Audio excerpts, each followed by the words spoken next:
ഒരു കാലഘട്ടമാണ്. വിശുദ്ധമാവുന്ന ഈ ദീൻ, ഈ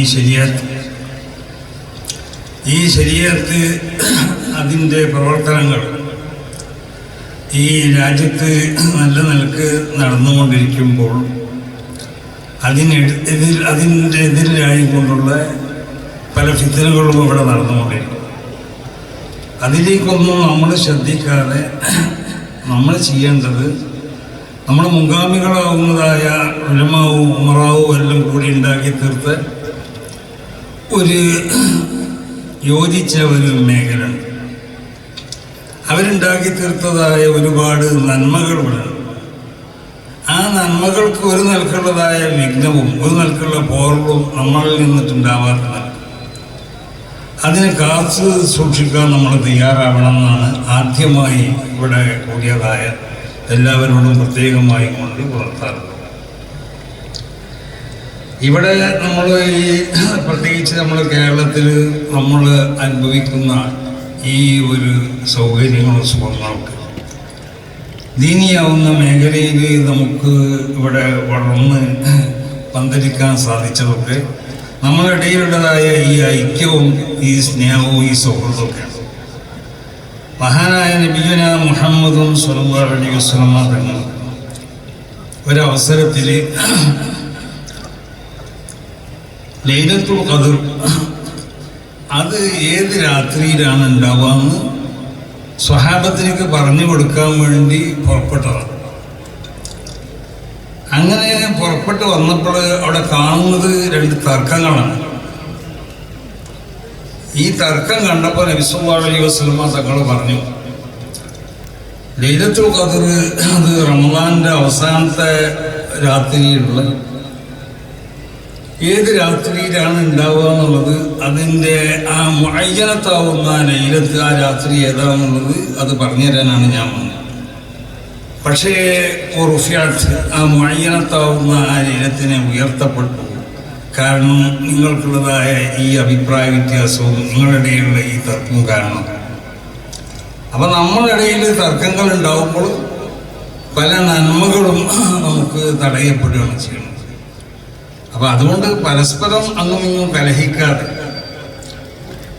അങ്ങോട്ടും ഇങ്ങോട്ടും തർക്കങ്ങൾ ഉണ്ടാക്കാതെ നമ്മൾ സമസ്ത കേരള ജമിയത്തുൽ ഉലമ എന്ന ഈ മഹത്താവുന്ന പ്രസ്ഥാനം അതിവിടെ സ്ഥാപിക്കപ്പെട്ട കാലം മുതൽ തന്നെ അത് സ്വീകരിച്ചു പോരുന്നതായ ഒരു നയം, അത് സ്വീകരിച്ചു പോരുന്നതായ അതിൻ്റെ ചില തീരുമാനങ്ങളും ചില പ്രവർത്തന രീതിയൊക്കെ ഉണ്ട്. അപ്പോൾ അതിലേക്ക് ഒരു നിലക്കുള്ള എന്തെങ്കിലും നിലക്കുള്ളതായ തകരാറ് സംഭവിക്കുന്ന പ്രവർത്തനം നമ്മൾ ആരിൽ നിന്നും ഉണ്ടാവാൻ പാടില്ല എന്നുള്ളത് പ്രത്യേകമായി കൊണ്ട് എല്ലാവരും ഓർക്കുക. കാരണം ഫിത്നകൾ അത് പുറപ്പെട്ട് കഴിഞ്ഞാൽ അതിനെ അടിച്ചമർത്താൻ വലിയ പ്രയാസമുണ്ട്. അപ്പോൾ അതുകൊണ്ട് നമ്മൾ വാട്സപ്പുകളിലോ അതുപോലത്തെ മറ്റ് വാർത്താ മാധ്യമങ്ങളിലൊക്കെ പലരും അവർക്ക് തോന്നിയതായി കൊണ്ട് ഇതും അവർ ശ്രമിക്കുന്നത് ഈ സമുദായത്തിനിടയിലുള്ളതായ ഭിന്നിപ്പാണ്. സമസ്ത കേരള ജമിയത്തുൽ ഉലമക്ക് ഇവിടെ പ്രത്യേകമാവുന്ന സൗഹാർദ്ദവും സ്നേഹവും ഒക്കെ സംഘടനകളൊക്കെ ആയിട്ടുണ്ടാവും. ഇതിന് വിള്ളലുണ്ടാക്കാനാണ് പല ആളുകളും ശ്രമിച്ചുകൊണ്ടിരിക്കുന്നത്. അതിന് വിള്ളലുണ്ടാക്കാൻ പറ്റുന്നതായ പ്രവർത്തനങ്ങളും എഴുത്തുകളൊക്കെ പലരും ചെയ്തുകൊണ്ടേ. അപ്പം അതുകൊണ്ട് അതിനൊന്നും നമ്മളാരും തന്നെ ഈ ഭയപ്പെടാത്ത നിൽക്ക് നമ്മളെ സംബന്ധിച്ചിടത്തോളം വിശുദ്ധമാവുന്നതായ ദീൻ, ആ ദീൻ ഇവിടെ നിലനിൽക്കണം.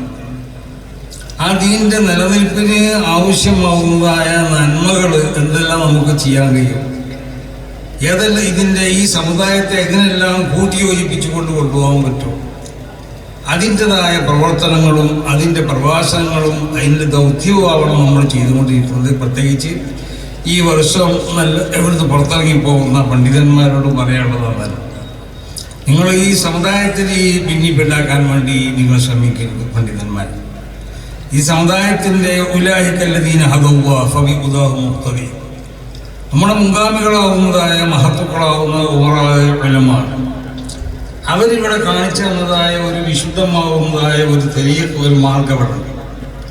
ആ മാർഗത്തിനോട് നമ്മൾ പിൻപറ്റാണ് വേണ്ടത്. ആ മാർഗത്തിനോട് പിൻപറ്റിക്കൊണ്ടിട്ട് നമ്മൾ എന്ത് ചെയ്യണം, ഈ രാജ്യത്തിലെ വിശുദ്ധമാവുന്നതായ ദീനും ഇവിടെ ഉണ്ടാവുന്ന സൗഹാർദ്ദവും ഈ സ്നേഹവും ഇവിടെ നമ്മൾ പല സംഘടനകൾ തമ്മിലുള്ള ഈ ശക്തമായ ബന്ധങ്ങളൊക്കെ അത് ഊട്ടി ഉറപ്പിച്ചുകൊണ്ടിട്ട് അതിന് ഏതെങ്കിലും തരത്തിലുള്ള മിന്നലുണ്ടാക്കാൻ നമ്മളാരും ശ്രമിക്കരുത്. അങ്ങനെ മിന്നലുണ്ടാക്കാൻ ആരെങ്കിലും ശ്രമിച്ചാൽ അതൊരിക്കലും ഈ ഉലമാവും ഉമറാവും ഒക്കെ ഒന്നിച്ചിരിക്കുന്ന കാലത്തോളം സാധ്യമല്ല എന്ന് എല്ലാവരോടും ഉറച്ചുകാണ്.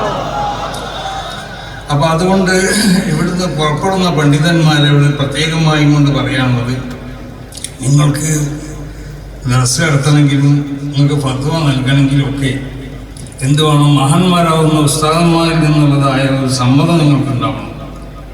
എന്നാലേ ഇത് വിജയിക്കുള്ളൂ, നിങ്ങളുടെ ഈ രംഗം വിജയിക്കുള്ളൂ. നിങ്ങൾ പ്രബോധനം നടത്തണമെങ്കിൽ നിങ്ങൾക്ക് സമ്മതം ഉണ്ടാവണം, നിങ്ങൾക്ക് ദർസ് നടത്തണമെങ്കിൽ നിങ്ങൾക്ക് സമ്മതം ഉണ്ടാവണം, നിങ്ങൾക്ക് മതവിധി പറയണമെന്നുണ്ടെങ്കിൽ മഹാന്മാരാവുന്ന നിങ്ങൾ ഉസ്താദന്മാരുടെ സമ്മതങ്ങൾക്ക് ഉണ്ടാവണം. മഹാനാവുന്ന ഇമാം മാലിക് തങ്ങൾ പറഞ്ഞു, മാ അഫ്തൈതു ഹത്താ സഅൽതു റബീഅത വയഹ്യ ബിൻ സഈദ്, ഞാൻ ഫത്വ കൊടുത്തിട്ടില്ല, ഫത്വ കൊടുക്കാൻ തുടങ്ങിയിട്ടില്ല. ഹത്താ സഅൽതു റബീഅത വയഹ്യ ബിൻ സഈദ്, റബീഅ റളിയല്ലാഹു തആല അൻഹുവിനോടും യഹ്യ ബിൻ സഈദ് തങ്ങളോടും ഞാൻ സമ്മതം പറഞ്ഞു. ഫഅമറാനി ബിദാലിക, അപ്പൊ അവരെ എനിക്ക് സമ്മതം തന്നു, നീ ഫത്വ കൊടുത്ത മാലിക്കേന്ന്. നേരെ മറിച്ച് അവരെങ്ങാനും എന്നെ നിരോധിക്കുകയാണെങ്കിൽ ലം തഹൈതു, ഞാൻ ഫത്വ കൊടുക്കാൻ വേണ്ടി ഞാൻ ഒരിക്കലും എന്താവൂല, മുന്നിക്ക് വരില്ല. ആരാണ് ഇമാം മാലിക് തങ്ങൾ?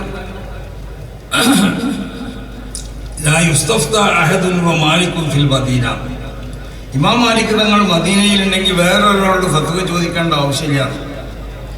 ഇതൊരു പ്രത്യേക പശ്ചാത്തലത്തിന്റെ പിന്നിലുണ്ട്. മദീനത്ത് ഒരു സ്ത്രീ മരണപ്പെട്ടു, ആ സ്ത്രീന്റെ മയ്യത്ത് കുളിപ്പിക്കുന്നത് വേറൊരു സ്ത്രീ. അപ്പൊ മഹാനാവുന്ന കുളിപ്പിക്കുന്ന സമയത്ത് ഈ സ്ത്രീയുടെ ഗുഹ്യസ്ഥാനം ഈ കുളിപ്പിക്കണ പെണ്ണ് കഴുകണ സമയത്ത് അവൾ പറഞ്ഞു, ഇവൾക്കുള്ള ഈ ഫർജുണ്ടല്ലോ, ഇവളെ ഈ ഗുഹ്യസ്ഥാനം ഒരുപാട് ദോഷങ്ങൾ ചെയ്തിട്ടുണ്ടാവും. ഇത് പറഞ്ഞപ്പോൾ സംഭവിച്ചത് എന്താണെന്നറിയോ, ഈ സ്ത്രീയുടെ കൈ അവളുടെ ഗുഹ്യസ്ഥാനത്ത് അവളെ ഒട്ടിപ്പിടിച്ചതാ, പിന്നെ വലിച്ചിട്ട് കിട്ടണില്ല. അങ്ങനെ പലതും അവർ ചെയ്തു നോക്കി അവസാനം മദീനത്തുള്ള എല്ലാ പണ്ഡിതന്മാരോടും ചോദിച്ചു, എന്താ ചെയ്യും, എല്ലാവരും കഴിഞ്ഞ് കൈ കൊടുത്താളിന്ന് പറഞ്ഞു. മഹാനാവുന്ന ഇമാം മാലിക് തങ്ങളോട് ചെന്ന് പറഞ്ഞു, ഇങ്ങനെ സംഭവം ഉണ്ടായിട്ടുണ്ട് ഇമാം മാലിക് തങ്ങളെ. അപ്പൊ ഇമാം മാലിക് തങ്ങൾ എന്ത് പറഞ്ഞു, ഈ മയ്യത്ത് കുളിപ്പിക്കണ ഈ പെണ്ണിനെ, ഈ വാസിലത്താവുന്ന ഈ പെണ്ണിനെ അവളെ ഖദഫിന്റെ അടി അടിക്കാൻ വേണ്ടി പറഞ്ഞു. അങ്ങനെ ഖദഫിന്റെ ശിക്ഷ അവളെ മേലിൽ നടപ്പാക്കിയപ്പോൾ അവിടെ എന്ത് സംഭവിച്ചു, ആ കൈ അവിടുന്ന് പോകുന്ന. ഇതാണ് മാലിക്കും ഫിൽ മദീന. ഇമാം മാലിക് തങ്ങൾ മദീനയുണ്ടെങ്കിൽ വേറെ ആരോടും ഫത്വ ചോദിക്കേണ്ട ആവശ്യമില്ല.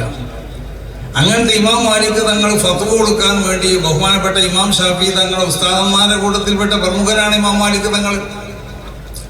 ഇമാം മാലിക് തങ്ങൾ ഫത്വ കൊടുക്കാൻ വേണ്ടി മഹാനാവുന്ന റബീഅത്ത് എന്നവരോട് യഹ്യ ബിൻ സഈദ് എന്നവരോട് സമ്മതം ചോദിച്ചു. അവർ സമ്മതം കൊടുത്തതിന് ശേഷമാണ് ഫത്വ കൊടുത്തത്.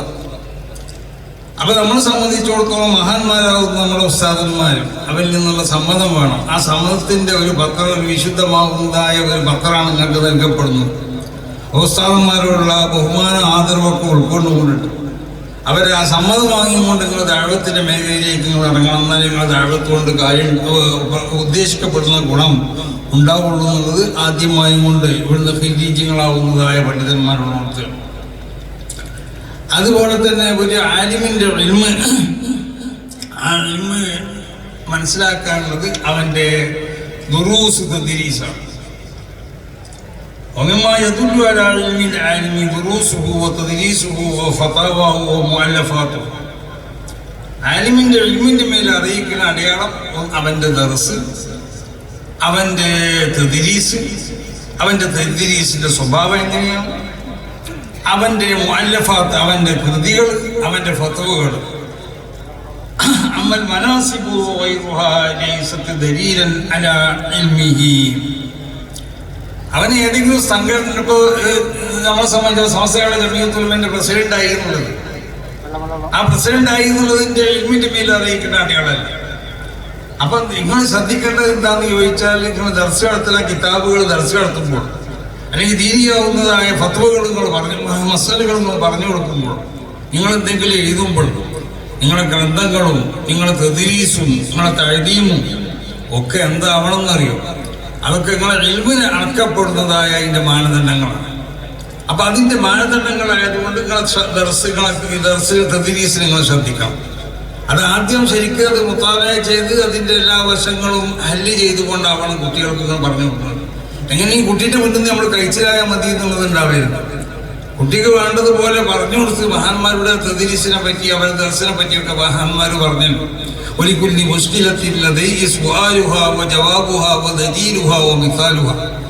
മഹാന്മാരുടെ ദർശന്റെ സ്വഭാവം അങ്ങനെയാണ്. ശിഷ്യന്മാർ ചോദിച്ചാൽ അതിൻ്റെ അതിനൊക്കെ ഒരു മറുചോദ്യ ഉസ്താദ് അങ്ങോട്ട് ചോദിക്കും. പിന്നെ അതിൻ്റെ ദലീല് പറയുന്ന ദലീലുഹാവോ മിസാലുഹോ, പിന്നെ അതിനൊരു ഉദാഹരണം പറയും. ഒരിക്കുല്ലി മുശ്കിലത്തിൻ ലദൈഹി സുആലുഹാ വജവാബുഹാ വദലീലുഹാ വമിസാലുഹാ. അപ്പൊ ആ നിൽക്കാവണം നിങ്ങളുടെ തദ്രീസുകളൊക്കെ. അങ്ങനെ അതുപോലെ തന്നെ സംഘടനയിൽ എന്തെങ്കിലും സ്ഥാനം കിട്ടിപ്പോയാൽ ആ സ്ഥാനമെല്ലാം നിങ്ങളെ ഇൽമിനെ അളക്കപ്പെടുന്ന മാനദണ്ഡം. നിങ്ങൾ എഴുതുന്ന കൃതികൾ, ആ കൃതികൾ വളരെ ആലോചിച്ചുകൊണ്ടാവണം. അതൊരു വിൽപ്പന ചരക്കാക്കിക്കൊണ്ടാവരുത് നിങ്ങളെ പുസ്തകങ്ങൾ നിങ്ങൾ എഴുതിട്ടത്. വിൽക്കപ്പെടാൻ ഇവിടെ എന്തോ ആരും ഏത് ഭാഷയിൽ എഴുതിയാലും ചെലവോ അതാവരുത്. അള്ളാഹുവിന്റെ വചനം മാത്രം ഉദ്ദേശിച്ചുകൊണ്ടിട്ട് വിശുദ്ധമാകുന്ന ദീനിന്റെ മസായിലുകൾ കൂടെ എഴുതുമ്പോൾ അതിൽ പൂർണ്ണമായ തഹ്ഖീഖോട് കൂടിയാവണം എഴുതുന്നത്. ഇവിടെ എഴുതപ്പെട്ട പല പുസ്തകങ്ങളും നമ്മൾ വായിച്ചു നോക്കുമ്പോൾ പല തെറ്റുകളും നമുക്ക് കാണാൻ സാധിക്കും. അപ്പൊ ഈ ഒരു ആലിമിന്റെ ഇൽമിനെ അളക്കാനുള്ള മാനദണ്ഡം എന്താ? അവന്റെ ഗ്രന്ഥങ്ങൾ പരിശോധിക്കുക, അവന്റെ തദ്രീസിനെ പറ്റി മനസ്സിലാക്കുക, അവന്റെ ദുറൂസിനെ പറ്റി മനസ്സിലാക്കുക, അവന്റെ ഫത്വകൾ പരിശോധിക്കുക. നമ്മുടെ മുൻഗാമികളാവുന്ന മഹത്തുക്കളാവുന്ന ഇൽമത്ത് അവരുടെ ഫത്വകൾ നമുക്ക് അവലംബല്ലേ. മഹാനാവുന്ന ഇമാം ഷാഫിഈ തങ്ങൾ, മഹാനാവുന്ന ഇമാം അബൂ ഹനീഫ തങ്ങൾ, മഹാനാവുന്ന ഇമാം മാലിക് തങ്ങൾ, ഇമാം അഹ്മദ് ബിൻ ഹംബൽ തങ്ങൾ, ഈ മഹത്തുക്കളാവുന്ന അയിമ്മത്ത് മുജ്തഹിദീങ്ങൾ മുഴുവനും അവരെന്താ ചെയ്തത്? അവര് മഹാന്മാരാവുന്ന ഖുലഫാഉൽ അർബഅത്തിന്റെ കാലഘട്ടത്തിൽ അവരുടെ ഫത്വകളാണ് അവരെ മദ്ഹബിനായിട്ട് അടിസ്ഥാനമാക്കിയത്. ഇമാം മാലിക് തങ്ങൾ ഈ സർവ്വ അയിമ്മത്തുൽ അർബഅത്തിൽ മുജ്തഹിദീങ്ങളാവുന്ന ഈ മഹത്തുക്കൾ മുഴുവനും ഇവർ 4 പേരും ഇവരുടെ മദ്ഹബിന് ഇവരെ അടിസ്ഥാനമാക്കിയത് എന്താ? ഖുലഫാഉൽ അർബഅത്തിന്റെ കാലഘട്ടത്തിൽ മഹാന്മാരാവുന്ന ഖുലഫാഉൽ അർബഅത്തിന്റെ ഫത്വകൾ, അവർക്കുള്ളതായ ഖളായകൾ, അവരുടെ വിധികൾ, അവർക്ക് അവർ വിധിച്ച വിധികളൊക്കെയാണ് അവർ അടിസ്ഥാനമാക്കിയത്. അപ്പൊ അതാണ് ഒരു ആലിമിന്റെ ഇൽമിനെ അളക്കപ്പെടേണ്ടത് അവന്റെ ഫത്വകൾ നോക്കിയിട്ടാണ്. മഹാനാവുന്ന അബൂബക്കർ സിദ്ദീഖ് റളിയല്ലാഹു തആല, ഉമർ ബിൻ ഖത്താബ് റളിയല്ലാഹു തആല, Umar bin Usman bin Affan, Ali റളിയല്ലാഹു, ഇവരൊക്കെ മഹത്തുക്കളാവുന്ന വലിയ പണ്ഡിതന്മാരായിരുന്നു. അവരൊക്കെ മുജ്തഹിദീങ്ങളാവുന്ന അയിമ്മത്തായിരുന്നു. അവർക്കൊക്കെ മദ്ഹബ് ഉണ്ടായിരുന്നു. അബൂബക്കർ സിദ്ദീഖ് റളിയല്ലാഹു തആല അൻഹുവിന് മദ്ഹബ് ഉണ്ടായിരുന്നു. ഉമർ ബിൻ ഖത്താബ് തങ്ങൾക്ക് മദ്ഹബ് ഉണ്ടായിരുന്നു. ഉസ്മാൻ ബിൻ അഫ്ഫാൻ തങ്ങൾക്ക് മദ്ഹബ് ഉണ്ടായിരുന്നു. റസൂൽ സ്വല്ലല്ലാഹു അലൈഹി വസല്ലം തങ്ങളുടെ ശേഷം അവർക്കൊക്കെ പല വിഷയങ്ങളിലും ഖുർആനിലും ഹദീസിലും വ്യക്തമായി പറയപ്പെടാത്ത പലതിനും അവർ ഇജ്തിഹാദ് ചെയ്തു. അവർക്ക് അഭിപ്രായങ്ങൾ ഉണ്ടായിരുന്നു. ഇജ്തിഹാദിന് സാധിക്കാത്തതായ മഹത്തുക്കളാവുന്നതായ സ്വഹാബത്ത് അവരുടെ അഭിപ്രായത്തിനോട് പിൻപറ്റിയവരുണ്ടായിരുന്നു ആ കൂട്ടത്തിൽ. അപ്പൊ ആലിമിന്റെ ഇൽമിനെ അളക്കപ്പെട്ടത് അവന്റെ ഫത്വ കൊണ്ടിട്ടാണ്, അവന്റെ തദ്രീഫാത്തുകളെ കൊണ്ടിട്ടാണ്, അവന്റെ തദ്രീസുകൾ കൊണ്ടിട്ടാണ്. അപ്പൊ അതുകൊണ്ട് നിങ്ങളെ തദ്രീസുകൾ, മുഅല്ലഫാത്തുകൾ, ഫത്വകളൊക്കെ അതെടുത്ത് പരിശോധിച്ച് നോക്കുമ്പോൾ ഇപ്പൊ സമസ്ത കേരള ജമിയത്തുൽ ഉലമയുടെ ഫത്വകൾ, മുൻഗാമികളാവുന്ന നമ്മളെ അയിമ്മത്ത്, നമ്മളെ മശായിഖുമാർ കൊടുത്ത ഫത്വകൾ നമ്മൾ എടുത്ത് പരിശോധിച്ച് നോക്കുമ്പോൾ നമുക്ക് പിന്നീട് വരുന്നതായ പല ചോദ്യങ്ങളിലേക്കും അതൊക്കെ ഒരു രീതിയിലാണ്. അപ്പൊ അവരുടെ ഇൽമിനെ അപ്പോഴാണ് നമ്മൾ ആക്കുന്നത്. അവരുടെ ഇൽമിന്റെ വലുപ്പം നമുക്ക് അപ്പോഴാണ് മനസ്സിലാവുന്നത്. അപ്പൊ അതുകൊണ്ട് ഈ കാലഘട്ടം എന്നൊക്കെ പറഞ്ഞാൽ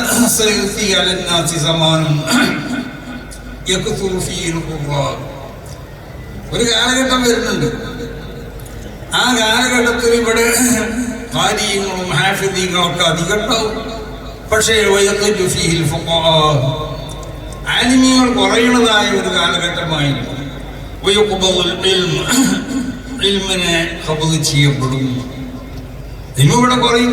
ഒരുപാട് പണ്ഡിതന്മാരെ നമ്മൾ ഉത്പാദിപ്പിക്കുന്നില്ല എന്നല്ല പറഞ്ഞതിന്റെ അർത്ഥം.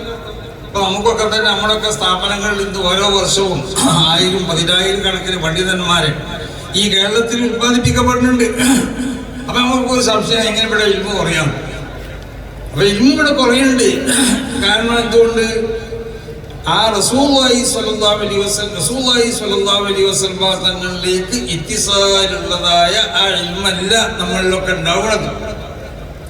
കാരണം ആ ഇത്തിസാലിന് പറ്റിയതായ ഗുണങ്ങൾ, അടിസ്ഥാനപരമായി ഉണ്ടാവേണ്ട ഗുണങ്ങൾ നമ്മളിൽ നിന്നൊക്കെ ഇല്ലാതെയായിപ്പോയി.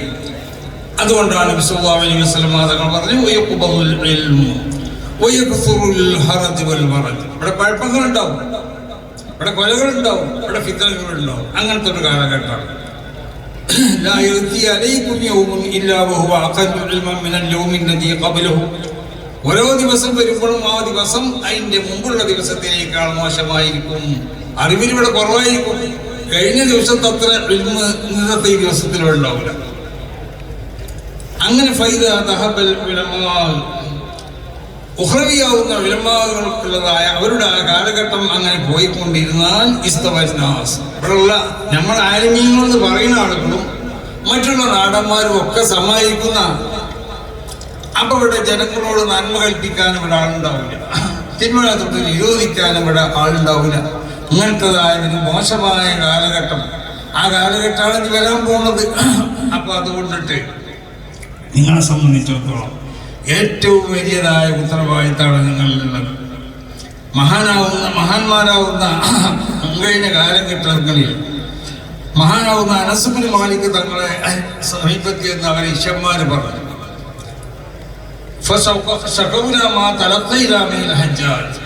ഹജ്ജാജ് ബിൻ യൂസുഫ് എന്ന് പറഞ്ഞ ഒരു മോശമായ ഭരണാധികാരി. ആ ഹജ്ജാജിനെ സംബന്ധിച്ച് ചരിത്രകാരന്മാർ തന്നെ രേഖപ്പെടുത്തിയതുണ്ട്. അദ്ദേഹത്തിന്റെ നന്മകള് അദ്ദേഹത്തിന്റെ തിന്മകളാവുന്നതായ ബഹറിൽ മുങ്ങിപ്പോകും. അത്രമാത്രം തിന്മ. ഒരുപാട് തങ്ങന്മാരെ കൊന്നൊടുക്കി, ഒരുപാട് പണ്ഡിതന്മാരെ കൊന്നൊടുക്കി. ഇതാണ് ഹജ്ജാജ് ബിൻ യൂസുഫ്. മഹാനാവുന്ന അബ്ദുല്ലാഹി ഇബ്നു ഉമർ തങ്ങൾ തന്നെ ഹജ്ജാജ് ബിൻ യൂസുഫിനോട് പല അവസരത്തിലും ശകാരിച്ചതായി നമ്മളൊക്കെ ഹദീസുകൾ നമ്മൾ പഠിച്ചതാണ്. അപ്പൊ ഹജ്ജാജ് ബിൻ യൂസുഫിൽ നിന്നുണ്ടാവുന്നതായ പല പ്രയാസങ്ങളും അനസ് ബിൻ മാലിക് തങ്ങളോട് അവരെ ശിഷ്യന്മാർ എന്ന് പറഞ്ഞപ്പോൾ, അല്ല നാട്ടിലുള്ള ആളുകളും ചെന്ന് പറഞ്ഞപ്പോ ഫഖാൽ, അപ്പൊ അനസ് ബിൻ മാലിക് അവരോട് പറഞ്ഞു ഇസ്ബിറൂ, ക്ഷമിച്ചുകൊള്ളി. ലാ യഅതി അലൈക്കും സമാൻ ഇല്ലല്ലദീ ബഅദഹു ശർറുൻ മിൻഹു. ഒരു കാലങ്ങൾക്ക് വരൂല, ഏത് കാലാണെങ്കിലും അതിന് ശേഷമുള്ളത് ഇന്നത്തെ ദിവസത്തിനേക്കാൾ മോശമായി. അപ്പൊ അതുകൊണ്ട് നന്മകൾ ഇവിടെ പാടില്ലാതെയായി പോണതായ ഒരു കാലഘട്ടമാണ് ഇവിടെ വരാൻ പോകുന്നത്. അതുകൊണ്ട് നമ്മളൊക്കെ മനസ്സിലാക്കണം, വിശുദ്ധ ഖുർആനിൽ അല്ലാഹു സുബ്ഹാനഹു വ തആല പറഞ്ഞതുപോലെ വതമ്മത്ത് കലിമത്തു റബ്ബിക സിദ്ഖൻ വഅദ്ല ലാ മുബദ്ദില ലികലിമാതിഹി വഹുവ സമീഉൽ അലീം. അല്ലാഹു സുബ്ഹാനഹു വ തആലയുടെ വിശുദ്ധമായ അല്ലാഹുവിന്റെ കലിമത്ത് ഈ ആയത്തിനെ വ്യാഖ്യാനിച്ചുകൊണ്ട് മഹാന്മാരാവുന്ന ഇമ്മത്ത് വഅലം അന്ന ഹാദിഹിൽ ആയ തദുല്ലു അലാ അന്ന കലിമത്തുല്ലാഹി തആല മൗസൂഫത്തുൻ ബിസിഫാത്തിൻ കസീറ. അല്ലാഹുവിന്റെ കലിമാത്തുകൾ അത് ഒരുപാട് സിഫത്തുകളെ കൊണ്ടിട്ട് ഒരുപാട് വിശേഷണങ്ങളെ കൊണ്ട് എനിക്ക് വിശേഷണം പറയപ്പെട്ടു. അതിന് ഏറ്റവും പ്രധാനമായി ആദ്യം പറയപ്പെട്ട എന്താണ്? കൗനുഹാ താമത്തൻ. അല്ലാഹുവിന്റെ കലിമത്തുകൾ അത് പരിപൂർണമായ കലിമത്തുകളാണ്. ആ കലിമത്തുകൾക്ക് ഒരു തരത്തിലുള്ളതായ ഉത്സാഹമില്ല. അതാണ് ഇവിടുത്തെ വിശുദ്ധമായ ദീൻ. ഈ ദീനത, ഈ ദീൻ അത് വളരെയധികം താമമായതായ ഒരു ദീനാണ്. ഈ ദീനിക്ക് ഏതെങ്കിലും നിൽക്കുന്നതായ ഒരു ഉത്സാനിയത്തും ഈ ദീനിക്കില്ല. മാത്രമല്ല ഈ ദീന് അല്ലാഹുവിന്റെ കലിമത്തുകൾ ഇന്നഹാ കാഫിയത്തുൻ ഫീ ബയാനി മാ യഹ്താജുൽ മുകല്ലഫൂൻ ഇലാ ഖിയാമിസ് സാഅ. ഇവിടെ മുകല്ലഫീകളാവുന്ന ആളുകൾ ഖിയാമുസ് സാഅ വരെ അവർക്ക് ആവശ്യമാവുന്ന ഏതെല്ലാം സംഗതികളുണ്ടോ ആ സംഗതികളെ മുഴുവനും ബയാൻ ചെയ്യുന്നതിന് ഈ വിശുദ്ധമാവുന്ന അല്ലാഹുവിന്റെ കലിമാത്തുകൾ, ആ കലിമാത്തുകൾ അത് പൂർണ്ണമായി ഒരു മുകല്ലഫിനെ സംബന്ധിച്ചിടത്തോളം അവനെ ബാധിക്കുന്നതായ അവന്റെ ഭൗതികമായ, അവന്റെ ഉഖ്റവിയാവുന്നതായ, അവന്റെ വിദ്യാഭ്യാസപരമായ, അവന്റെ സാമ്പത്തികമാവുന്ന, അവന്റെ സാംസ്കാരികമാവുന്ന, അവന്റെ സാമൂഹികമാവുന്നതായ എല്ലാ കാര്യങ്ങളിലെയും വിശുദ്ധമാവുന്നതായ അല്ലാഹുവിന്റെ കലിമാത്തുകൾ അത് വിരൽ ചൂണ്ടിയിട്ടുണ്ട്. അതാണ് തമ്മത്ത് കലിമത്ത് റബ്ബി. റബ്ബിന്റെ കലിമത്ത് അത് പൂർണ്ണമായ കലിമത്തുകളാണ്. ആ കലിമത്തുകൾക്ക് വേറെ രണ്ട് വിശേഷങ്ങൾ കൂടി പറഞ്ഞു. സിദ്ഖൻ വഅദ്ല, അത് വളരെ സത്യമായ കലിമത്തുകളാണ് അല്ലാഹുവിന്റെ കലിമത്തുകൾ. മാത്രമല്ല അതിന് നീതി മാത്രമുള്ളത്. ഇവിടെ പറയുന്നുണ്ടല്ലോ സ്ത്രീകൾക്ക് രീതിയില്ല വിശുദ്ധമാവുന്നതായ ഈ ശരീഅത്തിൽ. ആര് പറഞ്ഞു സ്ത്രീകൾക്ക് രീതിയില്ല? വിശുദ്ധമാവുന്ന ഈ ശരീഅത്ത് അത് സ്ത്രീകൾക്ക് നീതി കൊടുത്ത ശരീഅത്താണ് ഈ ശരീഅത്ത്. അനന്തരാവകാശത്തിന് എന്താ കുറച്ച് കുഴപ്പമുണ്ടെന്ന്. സ്ത്രീകളെ ഉത്തരവാദിത്വം മുഴുവനും അല്ലാഹു സുബ്ഹാനഹു വ തആല പുരുഷന്മാരെ ഏൽപ്പിച്ചിട്ടാണ്. അർരിജാലു ഖവ്വാമൂന അലൻ നിസാ. പുരുഷന്മാരാണ് സ്ത്രീകൾക്കുള്ള സർവ്വകാര്യങ്ങളും നിയന്ത്രിച്ച് അവർക്ക് ചെയ്തു കൊടുക്കേണ്ടത്. അവരെ സാമ്പത്തികമാവുന്ന കാര്യം പുരുഷൻ നിർവഹിക്കണം. അവരെ സാംസ്കാരികം അവളോട് ബന്ധിക്കുന്ന കാര്യങ്ങൾ അത് പുരുഷന്മാരാണ് ചെയ്തു കൊടുക്കേണ്ടത്. അവരുടെ വിദ്യാഭ്യാസം, അവരുടെ ആരോഗ്യം എന്ന് വേണ്ട അവളോട് ബന്ധപ്പെട്ട സർവ്വകാര്യങ്ങളും പൂർണ്ണമായും നിയന്ത്രിച്ചു കൊടുക്കേണ്ടത് പുരുഷന്മാരാണെന്നാണ്. പിന്നെ അവർക്കൊരു ചെലവില്ലല്ലോ. പിന്നെ ഒരു പോക്കറ്റ് പണിയാണ് ഈ പറയുന്നത്. അനന്തരാവകാശത്തിൽ കൊടുക്കുക എന്ന് പറഞ്ഞത് ഒരു പോക്കറ്റ് പണിയായിട്ട് കൊടുക്കുകയാണ്. നമ്മളാണ് പറയേണ്ടത് ഞങ്ങൾക്കാണ് കുറവ്. അല്ല, ആണുങ്ങളാണ് ഇപ്പൊ പറയേണ്ടത് ഞങ്ങൾക്ക് കുറവാണ്. കാരണം സ്ത്രീകൾക്കുള്ള ഉത്തരവാദിത്വം മുഴുവൻ ഞങ്ങളെ ഏൽപ്പിച്ചു. എന്നിട്ട് ഞങ്ങൾക്ക് തെറ്റാണെങ്കിലോ ഞങ്ങൾക്ക് മതിയാകണം അത്ര തന്നിട്ടില്ല എന്നുള്ളത് നമ്മളാണ് ഈ പരാതി പറയേണ്ടത്. പക്ഷെ നമ്മളെ സംബന്ധിച്ചിടത്തോളം കുറവുള്ളതല്ല. നമുക്കും വളരെ നീതിപൂർവമാണ് വിശുദ്ധമാവുന്ന ഇസ്ലാം. അനന്തരമാവട്ടെ മറ്റുള്ളതായ കാര്യങ്ങളാവട്ടെ അതിലൊക്കെ പുരുഷന്മാരെ ബാധിക്കുന്ന കാര്യങ്ങളും രീതി പ്രകാരമാണ് ഇസ്ലാം ചെയ്തിട്ടുള്ളത്. പിന്നെ ചില മേഖലയിൽ നിന്ന് ഒഴിവാക്കി നിർത്തിയതാണ്. ആ ചില മേഖലയിൽ നിന്ന് സ്ത്രീകളെ ഒഴിവാക്കി നിർത്തിയതുകൊണ്ട് സ്ത്രീകളെ സുരക്ഷിതത്വം വിശുദ്ധമാവുന്നതായ ശരീഅത്ത് പരിഗണിച്ചു. അവരെ മാന്യത പരിഗണിച്ചു. ഇസ്ലാമിന്റെ മുമ്പുള്ള അവസ്ഥ എന്തായിരുന്നു?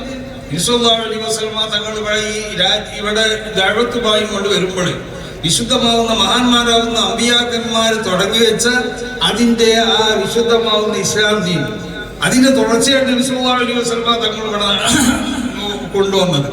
ശരീഅത്തിൽ വ്യത്യാസം ഉണ്ടെങ്കിൽ ഒലിക്കുല്ലി ജഅൽനാ ശിർഅതൻ വ മിൻഹാജ. അപ്പൊ ശരീഅത്തിന് മുമ്പുള്ള അമ്പിയാക്കന്മാരുടെ ശരീഅത്ത് അതൊരു പ്രത്യേകമാവുന്നതായ കാലം കൊണ്ട് അവധി കൊടുക്കപ്പെട്ടതായ ശരീഅത്തായി. അത് അവരുടെ കാലഘട്ടത്തിന് ശേഷമോ അല്ലെങ്കിൽ കുറച്ചു കാലമൊക്കെ കഴിഞ്ഞാൽ അത് കഴിഞ്ഞു പോകും. അതിന്റെ ഡേറ്റ് എക്സ്പയർ ആയി എന്നുള്ളതാണ്. അതിന്റെ അവധി കഴിഞ്ഞു. അല്ലെങ്കിൽ മറ്റു വേറൊരു നബി വന്നാൽ ആ നബിന്റെ ശരീഅത്തോട് കൂടിയൊക്കെ അത് മൂസ നബിന്റെ ശരീഅത്ത് പോലെ അത് ഈസ നബിന്റെ ശരീഅത്ത് വരെ നിലനിൽക്കുന്നതാണ്. അതല്ലെങ്കിൽ മറ്റൊരു അഭിപ്രായം റസൂലുള്ളാഹിന്റെ ശരീഅത്തോടു കൂടി മൂസ നബിന്റെ ശരീഅത്തും ഈസ നബി അലൈഹി സ്വലാത്തു വസ്സലാമിന്റെ ശരീഅത്തും ഈ രണ്ട് ശരീഅത്തും ദുർബലമാണ്. പക്ഷെ ഇവരൊക്കെ പ്രബോധനം ചെയ്തതിന് അടിസ്ഥാനപരമായ ഒരു പ്രബോധനം ഉണ്ടല്ലോ. അതെന്താ? വിശുദ്ധമാവുന്നതായ ഇസ്ലാം ഇതിന്റെ അടിസ്ഥാനപരമായ കാര്യങ്ങൾ, അല്ലാഹു സുബ്ഹാനഹു വ തആലയോട് ബന്ധപ്പെട്ട കാര്യങ്ങൾ, അല്ലാഹുവിന്റെ അമ്പിയാക്കന്മാരോട് ബന്ധപ്പെട്ട കാര്യങ്ങൾ, അല്ലാഹുവിന്റെ വിശുദ്ധമാവുന്നതായ കലാമുകളോട് ബന്ധപ്പെട്ട കാര്യങ്ങൾ, അങ്ങനെ ഖബറുള്ളതായ സുആൽ തുടങ്ങി മാശറ സുഖം നരകം ഈ കാര്യങ്ങളൊക്കെ എല്ലാ അമ്പിയാക്കന്മാരും ഇവിടെ ദഅവത്ത് ചെയ്തത് ഒരേ സ്വഭാവത്തിൽ യാതൊരു വ്യത്യാസമില്ല. അതാണ് 19 കലിമത്ത് റബ്ബിക്കാം. നിനക്ക് ആ കലിമത്ത് വളരെ പൂർണ്ണമായ കലിമത്ത് തന്നെയാണ് അല്ലാഹുവിന്റെ ആ കലിമത്ത്. പക്ഷേ അന്ന് നബി സല്ലല്ലാഹു അലൈഹി വസല്ലം തങ്ങൾ ഇവിടെ വന്ന കാലഘട്ടത്തിലും ഉണ്ടായിരുന്ന ഒരു അവസ്ഥ ഉണ്ട്. അതാണ് ബദ അൽ ഇസ്ലാമു വരീബാ എന്ന് റസൂലുള്ളാഹി പറഞ്ഞു. ഇസ്ലാം ഇവിടെ വരുന്ന സമയത്ത് വലിയൊരു നവോത്ഥാനായിട്ടാണ് ഇസ്ലാം വന്നിട്ടുള്ളത്. കാരണം ഇവിടെ ഫസാദുകൾ ഒന്നായിട്ട് ആ കാലഘട്ടത്തിൽ ഫസാദുകൾ ഒന്നായിട്ട് പരന്ന ഒരു കാലഘട്ടം. അന്ന് കള്ളു പിടിച്ചവൻ പറഞ്ഞു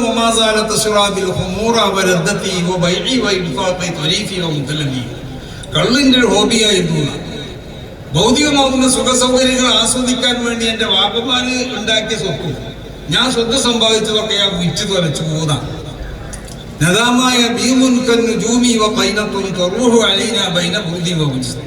കള്ള് കുടിക്കുമ്പോൾ കള്ള് വളണ്ടി തരുന്നവർ സുന്ദരന്മാരായ കുട്ടികളായി. കള്ള് കുടിക്കുമ്പോൾ സുന്ദരികളാവുന്ന സ്ത്രീകളെ നമ്മളെ മുന്നിൽ വന്നുകൊണ്ട് അവർ നൃത്തം ചെയ്യും. വസ്ത്രം ഇട്ടുകൊണ്ട് വസ്ത്രം ഇടാതെയും ഇന്നേക്കുള്ളതായ തമ്മാടിത്തരം നടത്തിയുന്ന കാലഘട്ടത്തിൽ നിന്ന് അത് മാത്രമാണ്. അന്ന് വ്യഭിചരിക്കുന്നവൻ സ്ത്രീകളുമായി സുഖിച്ചതിനെ പറ്റിയോ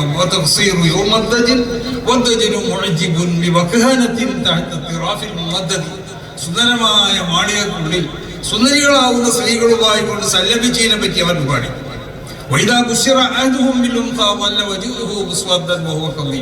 സ്ത്രീയാണ് ജനിക്കപ്പെട്ടത് എന്നുള്ള സന്തോഷ വാർത്ത അറിയിക്കപ്പെട്ടാൽ അവന്റെ മുഖം കറുത്തു. ജനങ്ങളിൽ നിന്ന് എന്താ ചെയ്യേണ്ടത്? മാറി നിൽക്കുകയാണ് വേണ്ടത്. അതല്ല ഈ കുട്ടിനെ ജീവനോട് കൂടി കൊണ്ടുപോയി കുഴിച്ചു കൂടുകയാണ്. ഈ ഒരു അവസരത്തിലാണ് റസൂലുള്ളാഹി സ്വല്ലല്ലാഹു അലൈഹി വസല്ലം തങ്ങൾ. അവിടെ മുവഹ്ഹിദീങ്ങളായ ആളുകളുണ്ടെന്ന്. അന്ന് ഇബ്രാഹിം നബി അലൈഹി സ്വലാത്തു വസ്സലാമിന്റെ വിശുദ്ധമായ ദീൻ കൊണ്ട് വിശ്വസിച്ചവരുണ്ട്, ഒരു മതമില്ലാത്തവരുണ്ട്, നിരീശ്വരത്തിലുള്ള വാദികളുണ്ട്. ആ സമയത്താണ് അന്ന് വളരെയധികം ഫസാദ് ആമായി പരന്നതായ വ്യാപകമായ ഒരു കാലഘട്ടം. അപ്പോഴാണ് അതാണ് ബദൽ ഇസ്ലാം എന്ന് പറയുന്നത്. ഇസ്ലാം ഇവിടെ വന്നത് ഒരു നവോത്ഥാനമായിട്ടാണ്. ഇവിടുത്തെ എല്ലാ ഫസാദുകൾക്കും അതിനെ അറുതി വരുത്തിക്കൊണ്ട് അതിനെതിരുള്ള ശക്തമാവുന്ന പ്രതിരോധമായിട്ടാണ് ഇസ്ലാം ഇവിടെ വന്നത്.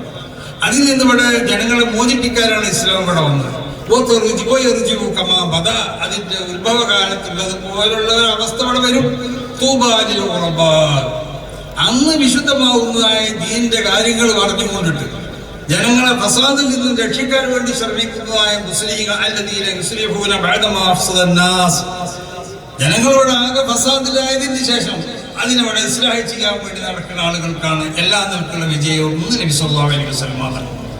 അപ്പൊ അതുകൊണ്ട് ഈ കാലഘട്ടത്തിൽ വിശുദ്ധമാവുന്നതായ ഈ ദീൻ, ഇതിന്റെ സംരക്ഷണം എന്നുള്ളത് വളരെ പ്രയാസകരമായ ഒരു സംഗതിയായി, വളരെ പ്രയാസകരമായ അങ്ങനത്തെ ഒരു മേഖല, അങ്ങനത്തെ ഒരു മണ്ഡലങ്ങളിലേക്കാണ്, ഒരു ജനങ്ങളിലേക്കാണ് നിങ്ങൾ ഇറങ്ങി ചെല്ലുന്നുള്ള ബോധം നിങ്ങളിൽ ഉണ്ടാവണം, പണ്ഡിതന്മാരാവുന്ന നിങ്ങളുടെ. അപ്പൊ അതിന് നമ്മുടെ ഇതുപോലുള്ളതായ സ്ഥാപനങ്ങൾ, ജാമിയ നൂരിയ അറബി പോലത്തെ നമ്മുടെ വലിയ വലിയ സ്ഥാപനങ്ങൾ, ഉമ്മുൽ മദാരിസ്, ഉമ്മുൽ മഹാഹിദ് എന്നൊക്കെ ഉള്ള പേരിൽ അറിയപ്പെടുന്ന ഈ സ്ഥാപനം, ഇത് ഇവിടെ പറയപ്പെട്ടതുപോലെ മഹാന്മാരാവുന്നതായ നമ്മുടെ സാദാത്തുകൾ, മഹാനാവുന്ന സയ്യിദ് അബ്ദുറഹ്മാൻ ബാഫഖി തങ്ങൾ, അതുപോലെ തന്നെ മഹാനാവുന്ന സയ്യിദ് PMS പൂക്കോയ തങ്ങൾ, അവരുടെ മക്കളാവുന്ന സയ്യിദ് മുഹമ്മദ് അലി ശിഹാബ് തങ്ങൾ, ഉമർ അലി ശിഹാബ് തങ്ങൾ, ഹൈദർ അലി ശിഹാബ് തങ്ങൾ അടക്കമുള്ള വഫാത്തായി പോയ മഹത്തുക്കളും, സമസ്ത കേരള ജമീയത്തുൽ ഉലമയുടെ മഹത്തുക്കളാവുന്ന പണ്ഡിതന്മാർ, മഹാനാവുന്ന ഖുത്ബി മുഹമ്മദ് മുസ്ലിയാർ ഇവിടെ തൊഴഫ ചൊല്ലി കൊടുത്തുകൊണ്ടിട്ടാണ് ബഹുമാനപ്പെട്ടവരുടെ ദർസ് ഉദ്ഘാടനം ചെയ്തത്. മഹാനാവുന്ന പിന്നെ തായക്കോട് കുഞ്ചല്ലി മുസ്ലിയാർ, അവരിവിടെ മുദരിസായിരുന്നു കുറച്ചു കാലം. മഹാനാവുന്ന ഷെയ്ഖുനാ ശംസുൽ ഉലമാ ഖുദ്ദസല്ലാഹ് ഈ സ്ഥാപനത്തിന്റെ പ്രിൻസിപ്പാളായിട്ടുണ്ട്. മഹാനാവുന്ന ഷെയ്ഖുനാ കൊട്ടുവൽ ഉസ്താദ് ഈ സ്ഥാപനത്തിന്റെ പ്രിൻസിപ്പാളായിട്ടുണ്ട്. അങ്ങനെ സമസ്ത കേരള ജമീയത്തുൽ ഉലമയുടെ നേതാക്കന്മാരെ കൂട്ടത്തിൽപ്പെട്ട KK അബൂബക്കർ ഹസ്രത്ത് അടക്കമുള്ള കഴിഞ്ഞുപോയ ഒരുപാട് മഹാന്മാരാവുന്ന ഒരുപാട് സാദാത്തുക്കൾ, ഈ പറയപ്പെട്ട സാദാത്തുക്കളെ പോലെ തന്നെ അതുപോലെ ബഹുമാനപ്പെട്ട മുസ്തഫ പൂക്കോയ തങ്ങൾ അടക്കമുള്ള ഒരുപാട് നേതാക്കന്മാർ, ഒരുപാട് ഉമറാഹ്, അവരൊക്കെ കൂടി പ്രവർത്തിച്ചതിന്റെ ഫലമാണ് ഇന്ന് നമ്മൾ ഈ കാണുന്നതായ ഈ സ്ഥാപനത്തിൽ നിന്ന് നമുക്ക് ഒരുപാട് പണ്ഡിതന്മാർ ഓരോ വർഷവും പുറത്തിറക്കാനൊക്കെ സാധിക്കും.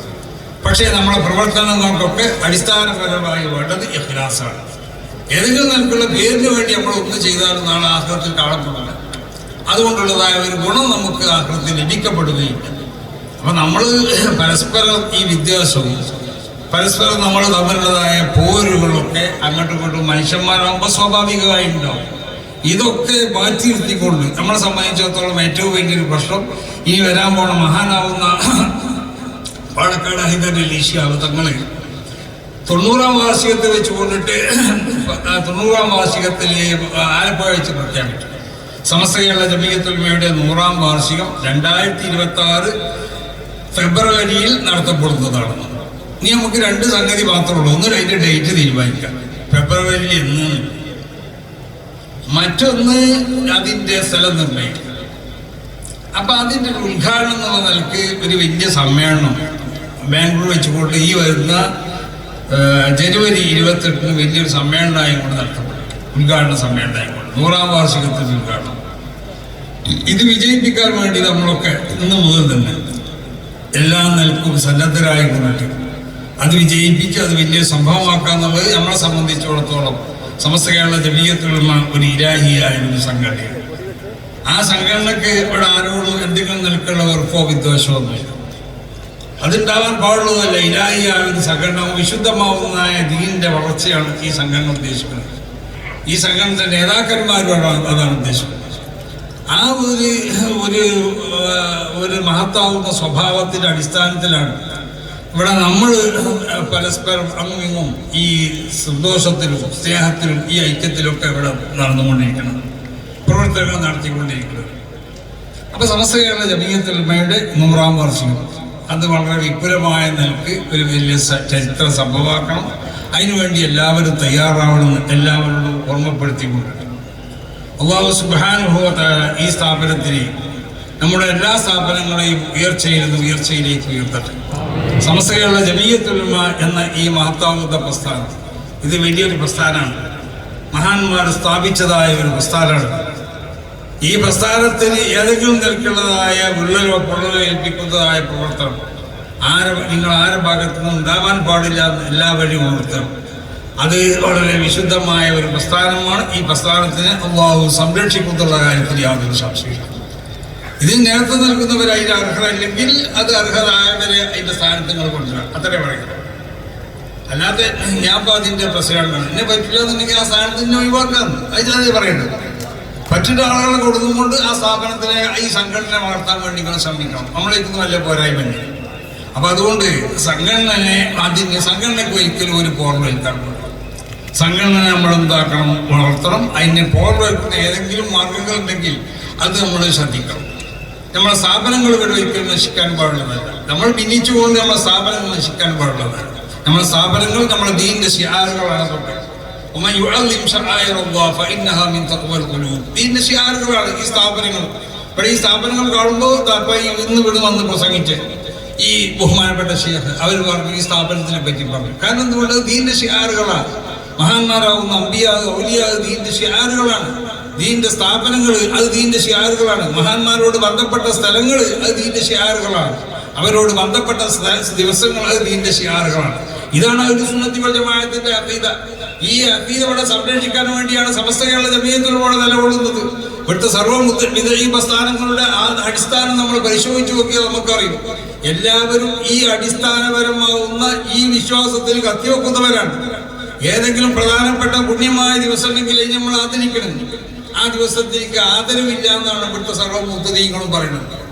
ഇവിടുന്ന് ആദരവ് ഇവിടുന്ന് എടുത്തു പോയാൽ ഈ രാജ്യത്തിന്റെ സ്ഥിതി എന്തായിരിക്കും, ഈ ദീനിന്റെ സ്ഥിതി എന്തായിരിക്കും? ദീനിന്റെ അടിസ്ഥാനം തന്നെ മഹാന്മാരെ ബഹുമാനിക്കുന്നതിന്റെ അടിസ്ഥാനപ്പെടുത്തപ്പെട്ടതായ ഒരു ദീനാണ്. മഹാന്മാർ അതല്ലേ മഹാനാവുന്ന ആദം നബി അലൈഹി സ്വലാത്തു വസ്സലാമിന് അല്ലാഹു സുബ്ഹാനഹു വ തആല ഈ ഭൂമിയിലേക്ക് ബഹുമാനപ്പെട്ടവരെ അല്ലാഹു നിയോഗിച്ചപ്പെടും. മലായികത്തിലേക്ക് മഹാന്മാരാവുന്ന അമ്പിയാക്കന്മാരുടെയും അവരുടെ പിന്നീട് മനുഷ്യന്മാരുടെ ഒക്കെ ശ്രേഷ്ഠത മനസ്സിലാക്കി കൊടുക്കുകയാണ്. എന്നിട്ടാണ് ആദം നബി അലൈഹി സ്വലാത്തു വസ്സലാമിന് സുജൂദ് ചെയ്യാൻ വേണ്ടി അല്ലാഹു സുബ്ഹാനഹു വ തആല കൽപ്പിച്ചു. കണ്ടോ, ആ ആദരവുണ്ടല്ലോ അത് വഴിപ്പെടാൻ ഇബ്ലീസ് തയ്യാറായില്ല.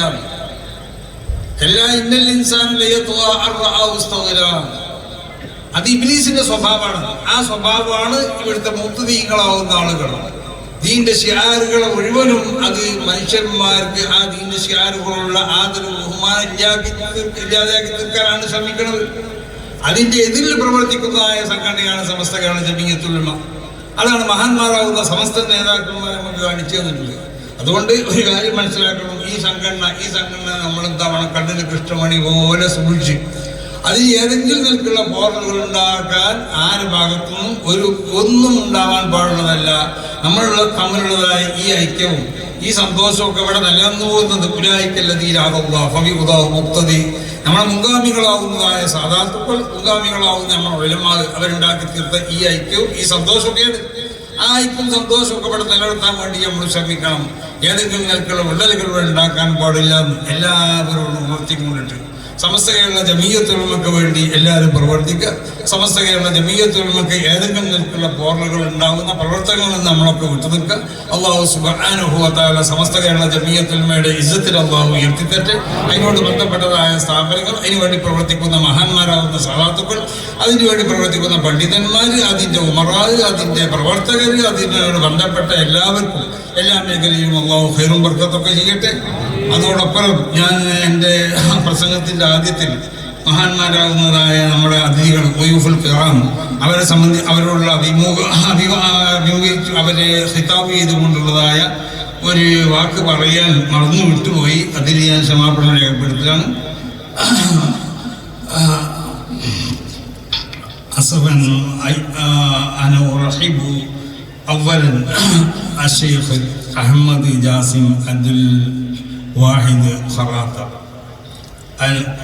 مفتتح هذه الحفلة.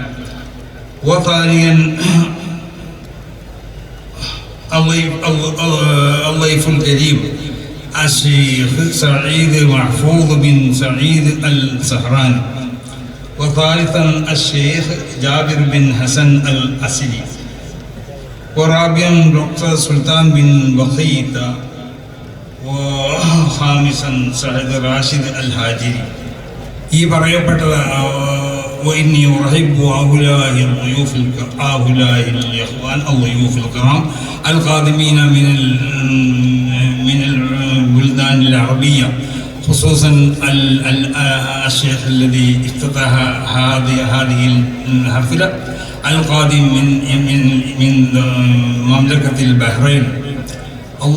وإني أدعو الله أن يوفقنا وإياهم لما يحب ويرضى، وأن يوفقنا وإياهم لخدمة هذا الدين، وأن يجمع شملنا وشملهم، وأن يقبل منا ومنهم صالح الأعمال بحق اللهم صل على سيدنا محمد. السلام عليكم ورحمة الله.